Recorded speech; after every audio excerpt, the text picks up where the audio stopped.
parce que tu vandaka na ba mikolo pour na rozwa kaka oyo mona ki za exemple bien tu vanda na ba master pe pour na rozwa pe exemple bien donc voilà na kozui oya malamu na mona ki za bien pour na nga yango na zwa ki bani na hérité ngo mabeza vive la musique parce que pe na les cas pe na first class pe na vive la musique donc et puis en plus parmi ba grands nions hormis les rois de la forêt oya zwanga pendant 14 ans zalananga oyo pena alakisa na face ya monde que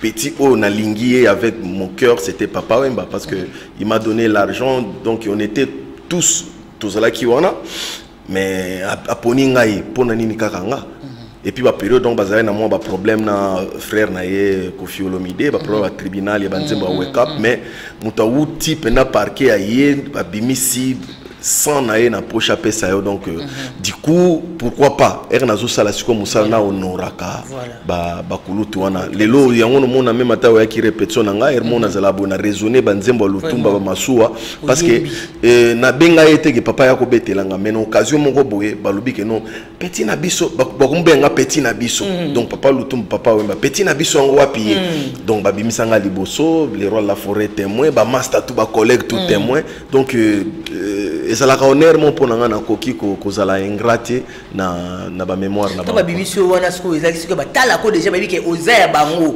si batala nga ko tala ke non aza valeur moko o ezaki lobi soki tozate to ba koki pe ko compter na ye na Congo yango no mona ke non to sala ba chef d'œuvre ba biloko moko ezaki il faut éthique à la mikolo ebele donc siko to tala yango directement Moutouava nanda ko azo ka passer na misute azo sentir pena que non mais oh et le coup natala ka ngo me mikolo musu na bando tala susute bani meza ba stratégie na biso siko to zongeli vraiment promotion proprement dite parce que kalate album na biso na souffri na promotion non eza ba stratégie eza souffrance à promotion eza ba stratégie parce que kolongwa shenga ko ye pa ombo pomba poto ba tiango na TV ezala ki difficulté mo te mais eza ba stratégie na biso pona ko eloko e umela mais des on comprendre parce que mais les cambotés baninga ba bimisi ba générique parce que ça animateur mais je vais chanteur et ça mikoloboni et ça mikoloboni baninga bazo bisaba ba chuaka mais les cambotés single moi bimisi poto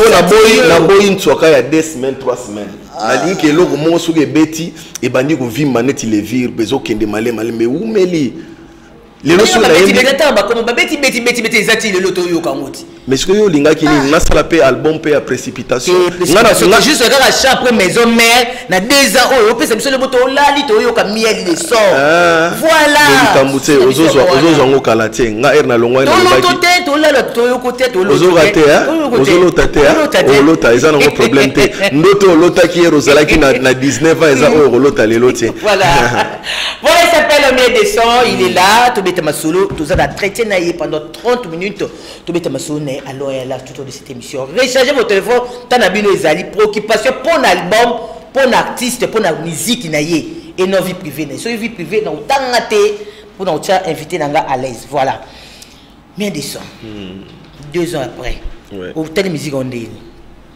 ouais 2 ans après donc Kulungano na maison mais tout ça 2 ans wana kulungano 14 ans après pour 16 ans déjà dans carrière musicale avoir kokini non na carrière depuis maison mère jusqu'à aujourd'hui parce que aujourd'hui 16 ans to cheli sous avant ba ndo tangi ba vivre la musique ba une longue histoire sur zongi sous génération A et pas venir nga chakula nda mochwa on les appelle que non premier vocal ba découvrir na kin et sur zongi li sous moi 2 ans moko bonaza na venir nga deuxième boissé sur zongi li sous na musique na biso siko ya yolo mabele on a na vina nga dizoizo smalto on va appeler na Kinshasa na PC mbote donc au monde que to sai déjà bambula ebele na makambango donc expérience ezali du coup question na aussi qu'on a comprendre ki yango tolinga otunani na 2 ans oh yo vandi au miska yo nani hôtel musique au monde musique on a nini au monde na ondeni et tant que mutozana oreille musicale oh baninga ba bimisi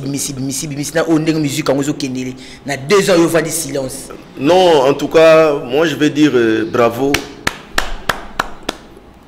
les artistes congolais parce que avec ma difficulté nous sommes toujours traversés mais artistes à tenir toujours tête haute donc il faut qu'on encourager les artistes à Congo parce que lelo même ata tovandi banda batan ebele okomona te ke na parlement bavandi bo bazolobela makambo ya musique ya Congo tomoni yango te tozana nani lelo artiste ya Congo aza moko tomi balé ou bien tokokoma na 5 artistes te na Congo bazana ba producteur ozomona mais okomona ke musique ya Congo ezobima ezobeta kaka ezokende nango kaka tozobi na musique na biso donc il faut koloba ke non bravo na ba artiste parce que bazana kati ya tozana kati ya coémerger toujours na ba effort pour na ba effort personnel pour na ko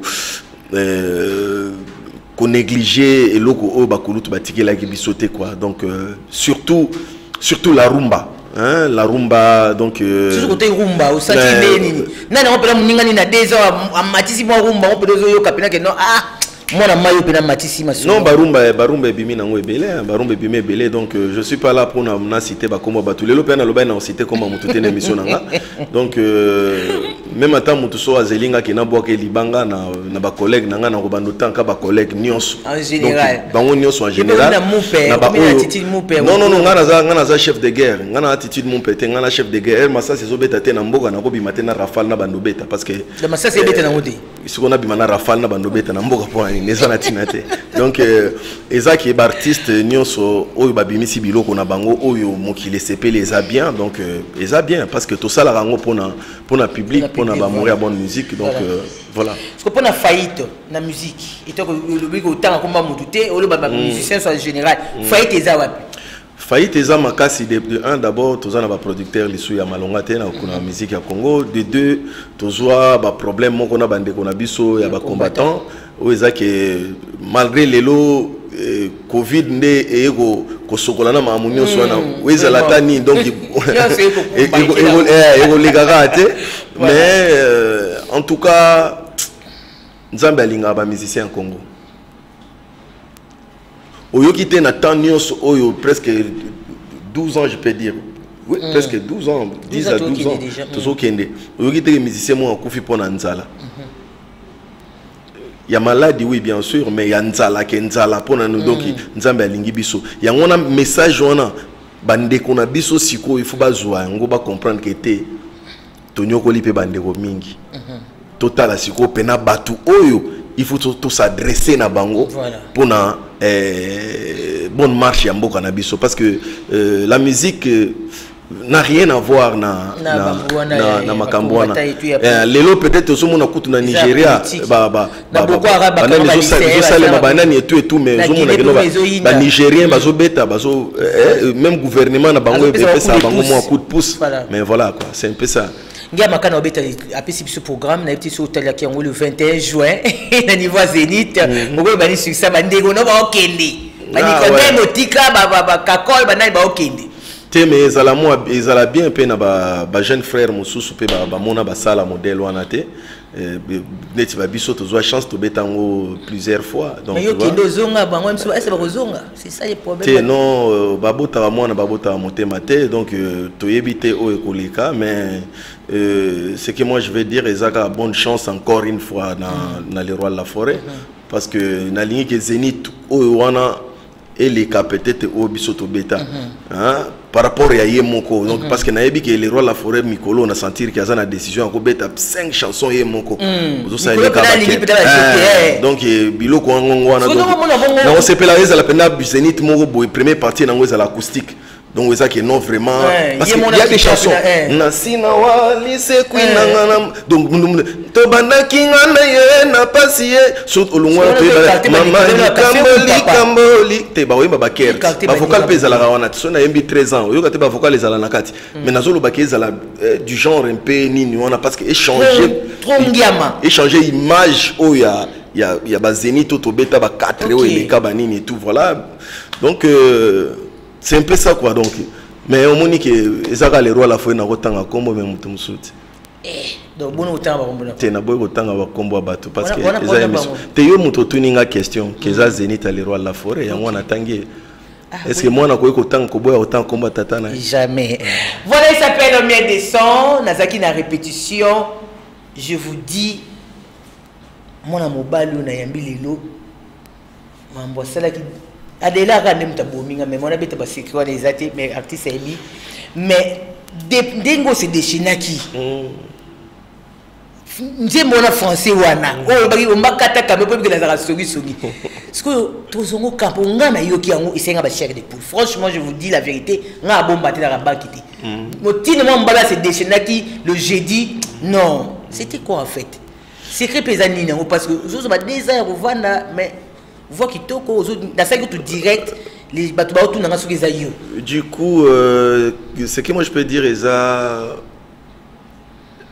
artiste faut pas la discipliner parce que sur Monica qui non peut-être aux autres la carrière il y a 3 4 5 ans là vraiment italien mais ngana envisager que tina ba âge à 70 ans nazala toujours sous na vonanga pourquoi parce que naza descendant ba taboulay tina ba âge mon boye via zala na voix papa wemba ti ayeko kufa likolo a podium azoemba eske donc na koki jamais ko baby sa likabo o nzambe apesinga parce que eza vraiment c'est ma vie, ma voix c'est ma vie. Ce qu'on dit moi na français wana na ngana yoki wana. Pour que ça ba yoki ngo et ça mo ganinga pesa lenga.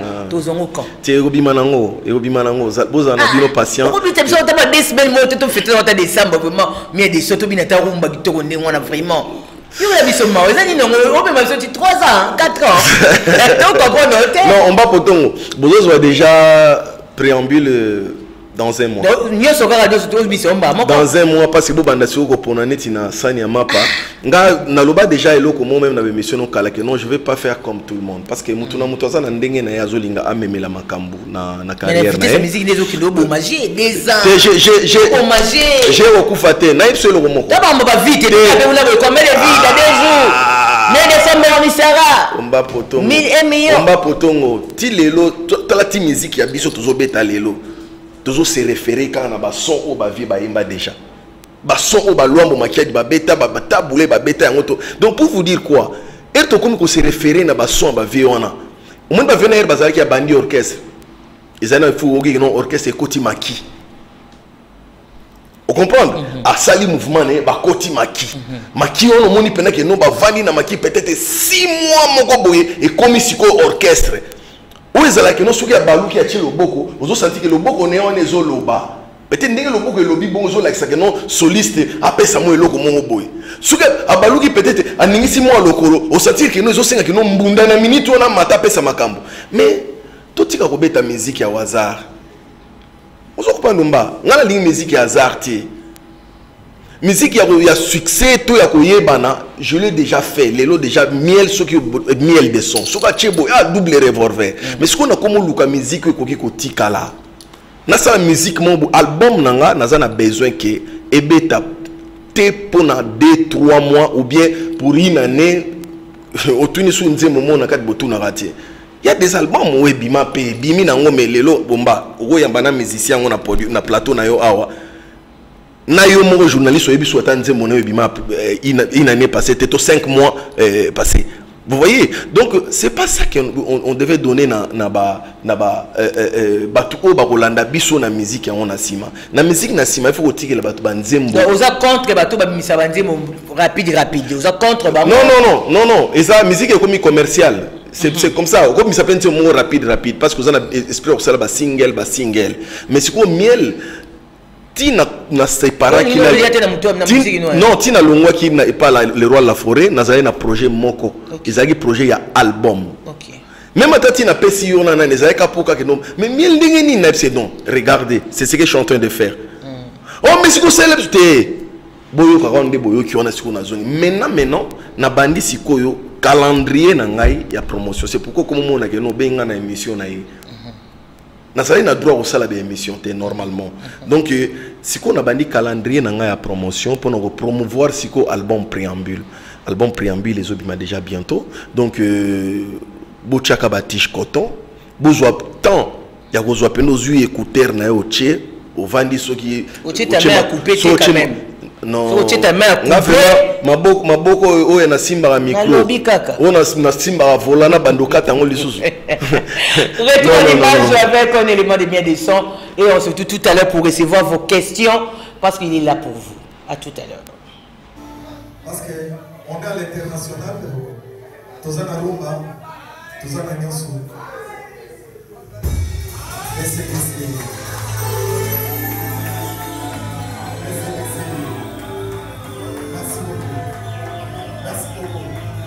Merci beaucoup.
Voilà. Bien. Ah. So on sala les années. On appelle ma musique on les années non. Pour na moni ligne no kini on na maîtriser mon penalty. Ah. Oui mais 3 voix dans bramoko. Les années. Ezaka ba travail ba exercice ya voix parce que moni lelo to komo bosana elo komoko to komo betaka musique to zo pesa valeur na voix ti. Donc, oh, chanteur Azoyemba. Ah, chanteur Azoyemba. Est-ce que voix à chanteur on a beau contrôler on denga Azoyemba? Est-ce que chanteur on a la capacité les loba lobi que pesa biso ba kundula abimisi yango pesa kati abimisi pesa tiers sa pesa yango? Ce sont des voix balobi qui est en voie de disparition. Ce qui est na Congo. Ce qui est na Congo. Tout les belletés bateau bazana ba capacité à voir où il y a au travail. Tout ça est belleté na Congo. Tout ça vraiment est belé soutien. Donc il faut maintenant tout ça la babilo ko mongo ezaki to pesa valeur na musique on a to pesa valeur na ba voix. Na ba voix. Ya ngo nzembo wana ya on a imbi moi ba French wana et ozalaka le collègue Kobe les obeta peut-être moi babraz mukika ya clavier botika voix na ngai sala parce que na kozana ba capacité à repesa ba tiers nyonso wana ba biloko na tukandengo yoka ki ngwana ti moni tengo kanga maki ona neti ba boîte yo ma chair de poulet ya ngwana donc capacité mo rozo artiste même na opéra Baptiste Baroy man opéra na Congo ba mingi peut-être vous à la 4 mais le quota vous à la 4 B3 T'as une attaque 4 ans. Na bisa na temps combat ba. Ah, mais comme le mobimba lelo. Lelo temps ba combat ba. Vraiment. Voilà maintenant vos questions parce que toujours citer maintenant vers toujours kende siko to butingo parce que to mo kita. Donc ils a bien importé mission yango to ngo parce que tu n'as bino baptiste batu bozo ta épisode de bonne musique bozo la rapper présent na émission vous poser ma question par rapport à l'artiste au miel des sons. Voilà, tout bani la première question. Bonjour Omba, comme on a Rudy, naza na de bonhomme, nazo tout na miel des sons. Pourquoi na répétition na yé ba monsieur ba yaka 10h ya bimaka libanda 17h libanda bien whisky. Ah. C'est que on a bossé une adresse. A bossé une adresse. Donc yo bino bimaka na yo. Ba ba 10h. Ah, vous avez ma bébé pour aller ba fumbi yo. A bossé une adresse. Il 17h mais ba on peut-être la na yo. Ridi, on faut otuna bien peut-être aux une information. Bon tout le monde a 6K, yo m'a 17h. On a peine. On m'a 17h. Jamais. Au moni nation nazo travailler na ba artiste na palais. Nazala na bango pena nazana bango banda tongo ti moko na otiki la bango moni zana ngana na sali groupe T où ils ont ozuba musicien ngani déjà ba beta avec beaucoup d'expérience ngana sali groupe moko ils ont nozu jeune moko boye peut-être azana makambuto lukio pese makambu na temps susu rotala ke non moni na ba intelligence so ba vie beaucoup ba pesara biso na ndule ba le roi la forêt ou ngana zoa peut-être ya rotala pe peut-être ba kulutu mususu ba bon musicien belé bazala timide surtout à cause na makambu na kati na ye mais so ko pesa te na présence ndinga vani otaki ah double peine na bando mona na ba TV na tala e ba nini muto yemba ba vocal belé yemba ba ah ako bimisa nanti na ko pe travailler na bango hermo na okota te meza na parler nanga na okota na parler na vandi hermo na salon ota bango na zotala bango na fenêtre na tala her na moni ako pesa meilleur na comprendre ah il faut utiliser boy vous voyez lelo yango nozo mona yebsanga yo komona te que no musicien moko boyo na zoa ki eso na nani na tindaki mettre limbondo pesa mona bat moi 200-300 non j'ai pas fait ça c'est pourquoi moni que le vrai raison que miel de son à ça là une année à préparation et puis deuxième année en goyo ya kupsa la siko makambo e bandi parce que je voulais préparer l'orchestre nazala vraiment na mouvement et ça la neti groupe d'accompagnement mais ça la orchestre moko o ezake souci na nga projet na nga ezake ba jeune no travailler na bango même au bout de 3 ans ou 4 ans na moni ke moko azala ba potentialité na ye azana makambo na ye abige presse de na moni bo eske na ko pasola nzela te banini na aidé na ko PCP séance moi studio à travailler puis na tiki ya sali makambo na ye moni ngai bango nyoso nde bazana na lulinga na former ba leader siko ba leader moko ezake non yo moko moto zuye aye peut-être azali ne animateur comme si chanteur après au PCA makambo c'est ça c'est souci na nga ngona donc mais Ridi aza un peu très mal informé est-ce que quand on a wala ça mko zere pa mono peut ndako umeli est-ce que moi ya monyango bongo te mais bon en fait l'esprit est bien de un d'abord je suis le patron du groupe na bago contrôler travail na ngai te mais de deux adresse ya bolobake bien baskai te ngai te ngai abosa ni guna ngai zala nango baskai yo alcool te guna ngai za baskai te banis te abosa ni yango ngai mo sona lingi peut-être na mo mukie ngai oh maman moi bière brune mukie na kota yango oh ça conseil vient nanga niko bo kongo akufa bisenga mais non tu vois même ata moi bière on bien on nini légende wana mais bayi bisa na bato alimenter baby bisa ngopo ekoma mais ngaso bayi na voilà mais de ça mo mutu boka tu soki na préambule ba featuring eza so na préambule ba featuring ezali oui mais eza pena mingi te mais ba featuring ezali na sali featuring moko na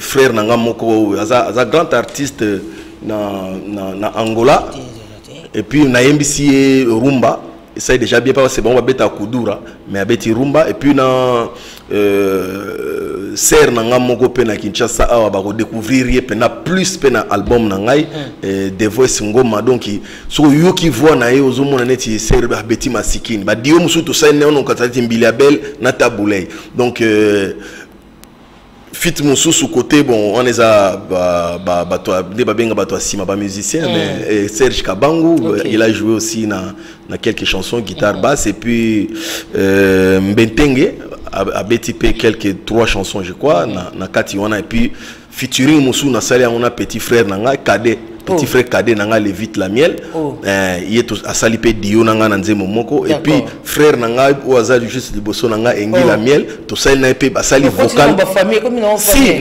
moni tuna nini ngala c'est familial papa et ça bon été et ça ba rêve et ça ba rêve pour ninga sa boyebi na deuxième album nanga na oyembisa mwana nanga mobali bande wa famille non bango kutuna manga mwana bazati bango zaka na yoka ino parce que moni frère nanga wana azala drummer na zo banda musique to banda musique pena ya classe grand drummer grand arrangeur au saranati ti lelo banze monanga ebele muto azo arranger ngo siko na moni place mo boy solo vocal mo boy na imba place chasse ninanga asepelaka te soki moto amonekanga nzoko atako kopesa moko nzamboka moto na likolo akotikala na nzoto mobimba ya nyama voilà abisikaki no nasali eloko oyo oya kosalongaki te ngana oyemba ngo te efotikala bongo donc ekobima mpe bongo ye moto ayembi yango d'accord voilà ozapi na Soudano Elton Mbondo na pese mpe mbote mais mikolo oyo nazomona na télé mingi te donc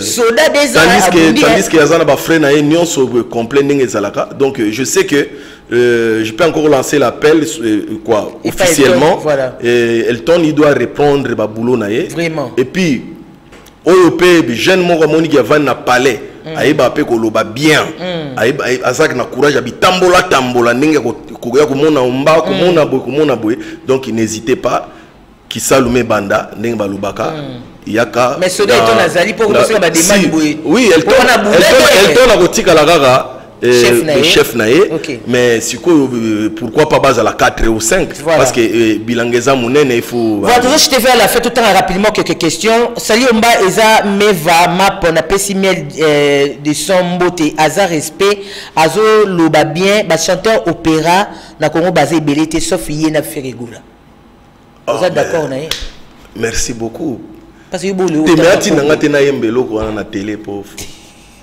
oui, mais tu as dit que tu as dit que tu as dit que tu as dit ombrelle de ton amour, j'oublie toutes les peines du monde. Ta douceur adoucit mon cœur. L'explosion des sensations envahit tout mon corps. Ta façon d'aimer devient plus forte que moi. Je craque. J'ai du mal à me contrôler.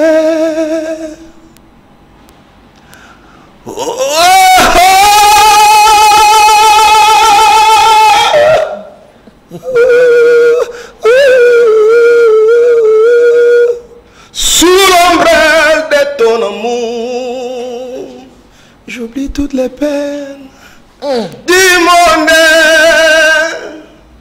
Ta douceur adoucit mon cœur, l'explosion des sensations envahit tout mon corps. Ta façon d'aimer devient plus forte que moi. Je craque, j'ai du mal. Vous pouvez me dire ma bible vraiment, vraiment. Vous panza. On dirait que c'est batangi sur maman. Vous moi comment boye, ne okina ba poto na te. Yes, c'est secret. Natala ande baninga trop. Baninga na biso ezaka ba congolais ti.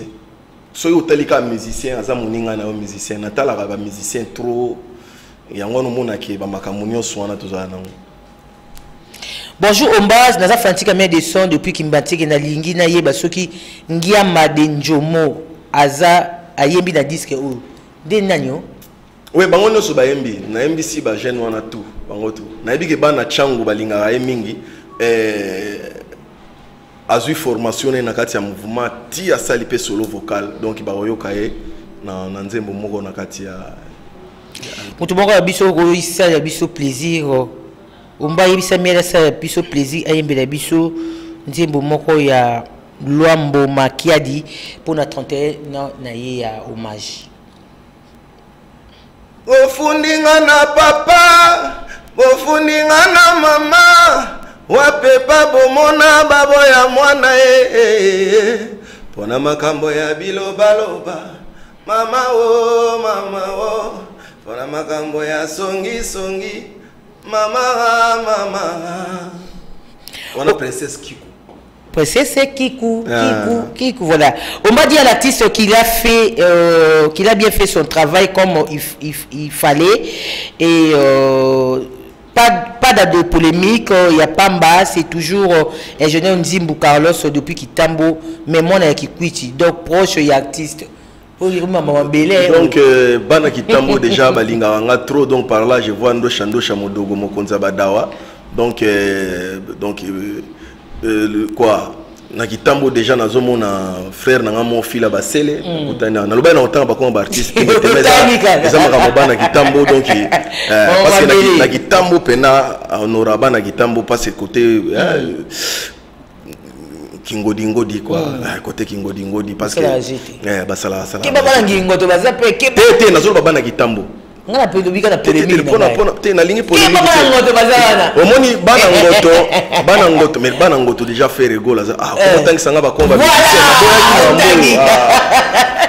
zama ngana boyaki donc voilà quoi bana Kitambo na pesi bango tumbo te bayamba nga kitoko naza na base ya makasi na Kitambo metala kaka de yolo ngaba makala mombele Changu, Kingasani Masina, Njili Kimbanseke. Il y a deuxième fois, petit Tigo. Ah, bon, on a pu jouer. Ah, n'est-ce pas?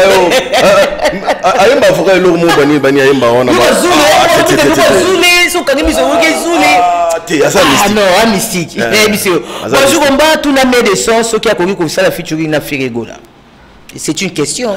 Si ça arrive, mais vous allez plus après album Nanga Préambule, ceux qui pourquoi pas parce que salika qui non tellement lobby que valeur à voix en haut compter le padre opéra naloba natanga bakoma ba musicien te ozomi mangai banini ba fanatique ba obomiso papa oui pona bango eza problème te ceux qui producteur pena ya malonga ya bien apesi biso makambo to sala bani parce que ça va voir moko en voie de disparition na Congo batabulei bakenango papa mbake to tikali mingi te en tout cas ce qui est arrivé honorer biso to zabana ina to yebi oyo ye azo sala abominga atangi atie kutu komboleti ado bomi amona ina yebi mambo sala wa boyeba opéra la vie est mieux la vie avance auprès de toi j'ai la joie de vivre je suis ivre de ton amour à jamais à jamais sona mpandi boki instrument à jamais je suis heureuse que pour toi.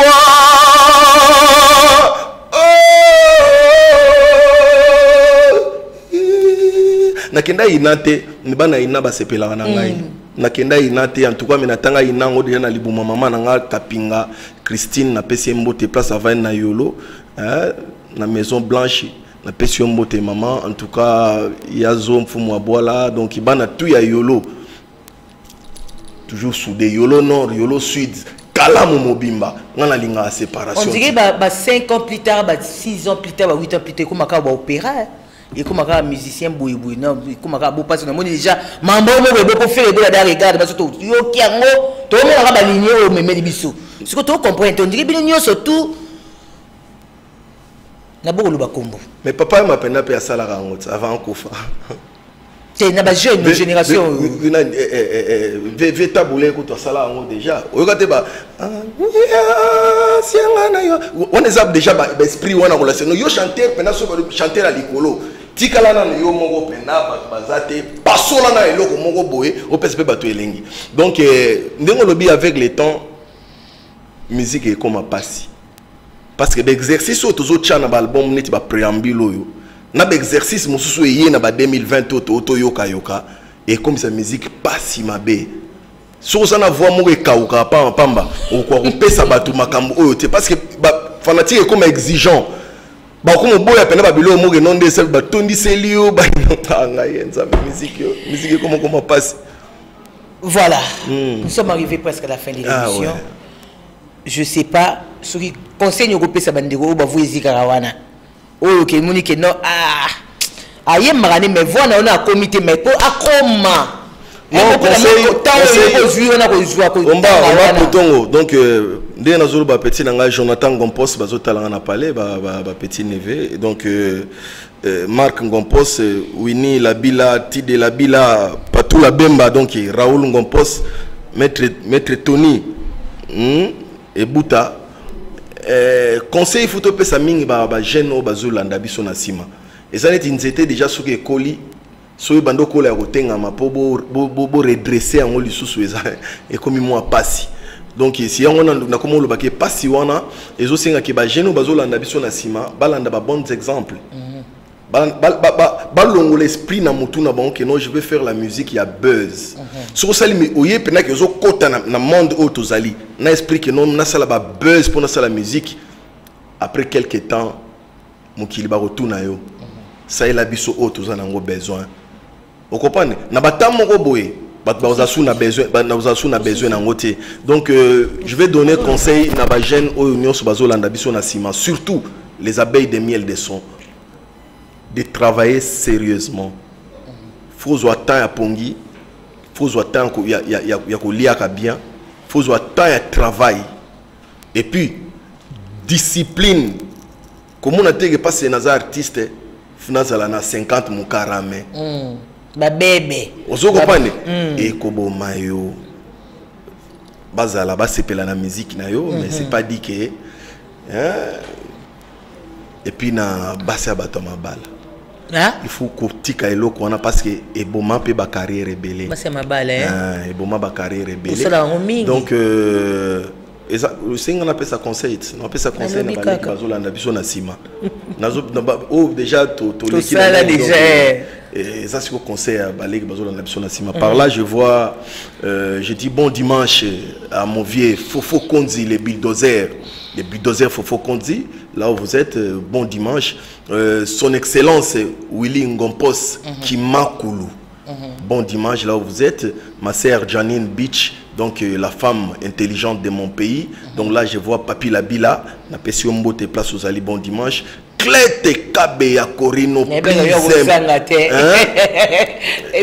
reconnaissance plus important que l'école Clete Kabe ya Corino. Donc il va soigner au sobati kelangaye. Donc Lévite la miel mon petit à la maison, je te salue. Mon fils Rohim la miel, bébé Clétis, donc na peso mbote na maman na yo, donc Jackie Katous, na pesi bino mbote na palais place Bovandi, na Bosanité au manga la miel en direct des États-Unis. Donc là je vois Maître Limondo petit nanga Gino franc-congolais, donc Gianni Drive chauffeur à Mokonzi, Zalaka wana bana tout ya Mumbele, bana tout ya Ngaba, bana tout ya Makala, bana Lemba, bana Yolo. Na epsaki bino déjà rendez-vous il y a 2021 bobo sanangoti nazo zela kaka o ya koya ache libaya bisoto che date voilà quoi. Donc message à Soukezala qui va nous toza chaque mercredi et vendredi na pozo A23. Donc il y a une structure ou une musique qui on a monté occasionné déjà ba concert mais ça concert donc il y a répétition mais pour apprendre aussi na artiste ndengeni ba ko se mettre devant scène ya monene tozo banda siko ba ne ba 2021 to comment envisager ba grande salle to kota la siko ndeni ça parce un album ezale bimi parce que na linga ki te ko beta na ba concert à minene sans album nanga parce que ko interpréter oui bien sûr parce que na ko yemba banzembo ba vie banzembo tout parce que capacité ezali mais et singa que no katikati ya concert mobimba il faut ezala banzembo nanga moko ya préambule. Merci beaucoup mie de son de invitation à biso. C'est à moi de vous remercier. La question polémique ezaki beli mais na boumi pour protéger artiste. Polémique eza sous na place te botiki la bateau bazana besoin polémique na ba buzz basala yango pour basala musique na bango botiki langa kaka voix na ngai na album nanga préambule ndenge zo ya kobima boye. Na yebike nde baloba ke soki ata batu bubeti maboko te na mabanga na makasa ya zamba ekoninga na double revolver. Des fois. Merci beaucoup, c'était la meilleure des sons, double revolver pour na Kosepé Sabine Banami à la bonne musique. Merci à toi, Blaise Kinsala, Tobo Saniété. Oh, des Blaise, on a PCP Mbote. Blaise, aux hommes, on a été Blaise Kinsala. Si vous avez comme retour dans la rue, donc on a eu voilà. Blaise Azawat. Blaise aux hommes, on a été. Voilà. Donc il faut mon on a pour. Voilà. Ok, la Blaise Kinsala, bon dimanche à toi, bon dimanche à vous tous, vous approchez. Et tant le était parce que leader avait un plateau, on a vu que dimanche prochain, au Kozalawana, vous m'équipe Mobimba. Il y a mis des sons. Merci Nablico Wembenga qui le jeudi, j'étais là.